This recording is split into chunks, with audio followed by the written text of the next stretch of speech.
Welcome back to Piers Morgan Uncensored. He's been called the hip-hop Howard Stern. Charlamagne Tha God. It's one of the most influential voices in the American media right now with a smash hit show and a very influential, predominantly black audience. Here he is in action.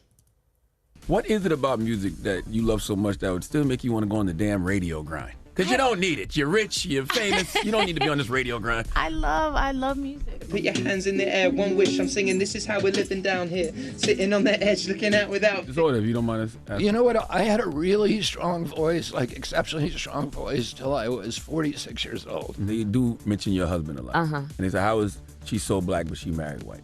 You got more questions, but I tell you, if you have a problem figuring out whether you're for me or Trump, then you ain't black. Well, Charlamagne joins me now. Charlamagne, it's great to have you on Uncensored. Thank you very much indeed for finally succumbing to having me on advances. Uncensored. Thank you for having me. How are you? I'm really fascinated by you because we come from very different backgrounds, upbringings. I always wanted to be a journalist. I trained to be a journalist. I went to an English journalism college and worked my way up, and I do a lot of interviews. You came from a very different background in South Carolina. Nothing about that background suggested that you would end up being one of the most influential interviewers in American media. How do you think that's happened?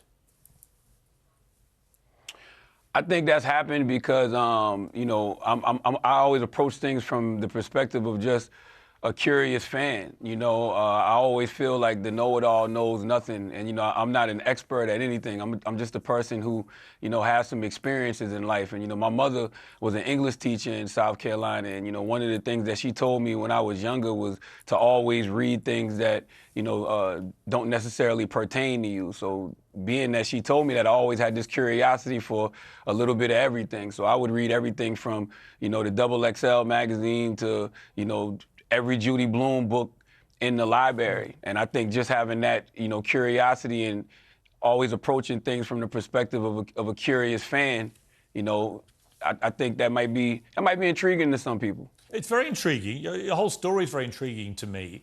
You were born Leonard Larry McKelvey, and I'm a big... Leonard. I got to correct you for my mom. I'm sorry, Charlamagne. Leonard, yes. I'm sorry. You'd be called Leonard over here. But what's interesting about you is I'm a big believer in second chances for people. God knows I've had enough of them myself in my career. But you, in your early years, you got into a bit of trouble. You were arrested twice for possession of drugs. On your third arrest, because you were near a non-fatal shooting at the time, your father refused to pay bail money and you went to jail. And after 41 days, you asked your mother to pay for the bail. And at that point, your father decided to give you another chance. How, when you look back on it, how pivotal was that moment of your father deciding, I'm going to give him another go at this and see what happens? Man, that was very pivotal, you know, and honestly, it wasn't something that I took as serious as I should, because, you know, I kind of went back, you know, to hanging around the same crowd and, you know, being involved in a lot of the same, you know, type of activities. But it was very pivotal for me, you know, because my father used to always tell me something. He would always say, man, if you don't change your lifestyle, you're going to end up in jail, dead, or broke sitting under the tree. And, you know, when you're that age and you start to see people around you actually go, you know, the prison for long stints, or you saw people around you actually dying, or you saw people that you used to look up to, you know, actually be broke sitting under the tree. And, you know, you can kind of see yourself going down that same path. It kind of like is a wake-up call where you like, yo, my father is right. So that, for me, that was one of those, you know, moments that just made me say, I do have to change my lifestyle, because I truly believe that destiny is not a matter of chance. It's a matter of choice. And, you know, I think a lot of us, we just make, you know, poor choices for whatever reason. So, you know, I just think, you know, you make better choices, you better the chances of, you know, having a more successful life. I completely agree. Now, it takes a healthy ego, let me put it like that, to rename yourself the God. Why did you do that? Because I grew up studying the 5% teachings, You know, and in the 5% teachings, they teach you that God is a Greek word derived from the Aramic words Guma Azdabar, which means wisdom, strength, and beauty. And the first letter of each word was used by Greek students in their identification of their, you know, Egyptian teachers. So that's one thing. And then in the Bible, it says God created man in his image according to his likeness. So, you know, whenever somebody literally said this to me yesterday when I was doing something unhealthy, which is reading the comments on social media, and they said your name is derived from ego. And I said, no, actually, my name is derived from 5% teachings in Scripture. Very interesting. And that Biden clip that we had at the end there, let's move to the general political scene in America right now. Biden's claim there in that interview that if you're a black person in America, you should be voting for him.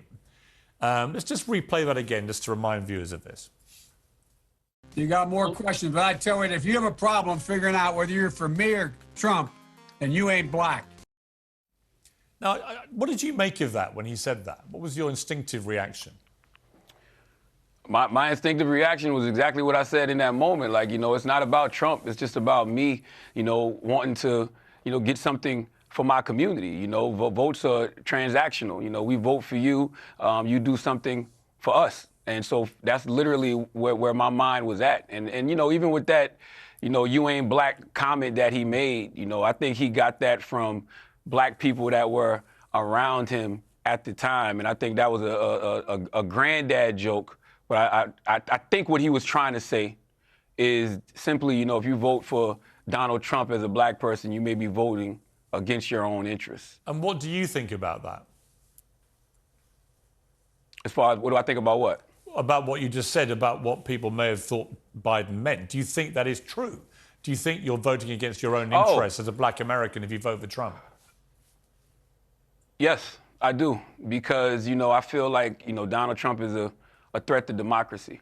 And, you know, when you talk about a country that could be leaning toward fascism because you have people in a party that are leaning toward fascism, you know, as a black person or any minority, I don't think, you know, you would want to live under a fascist regime.